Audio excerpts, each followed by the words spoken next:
केंद्र सरकारने आज मराठी भाषेला अभिजात दर्जा दिलेला आहे।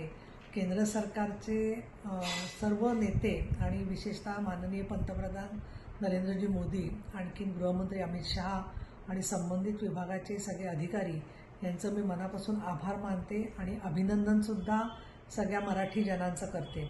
मराठीमध्ये लिहिणारे साहित्यिक, मराठी प्रेमी, मराठीमध्ये काम करणाऱ्या संस्था आणि आमच्यासारखे अनेक मराठी भाषेचे समर्थक, मग ते आमदार असतील, खासदार असतील, सातत्याने आम्ही मराठी भाषेला अभिजात भाषा म्हणून दर्जा मिळावा म्हणून प्रयत्न करत होतो। त्याच्यासाठी सह्या दिल्या होत्या, निवेदनं पाठवलेली होती आणि विशेषतः अंमळनेरच्या वेळच्या साहित्य संमेलनामध्ये सरकारला आरोपीच्या पिंजऱ्यामध्ये ठेवून मी सरकारची बाजू मांडली होती आणि त्याच्यात कधी मिळणार मराठी भाषेला अभिजात दर्जा हा प्रश्न विचारला गेला होता। परंतु तो दर्जा केंद्र सरकारने देऊन मराठी भाषेच्या समृद्धीसाठी म्हणून खूप चांगलं पाऊल उचललेलं आहे।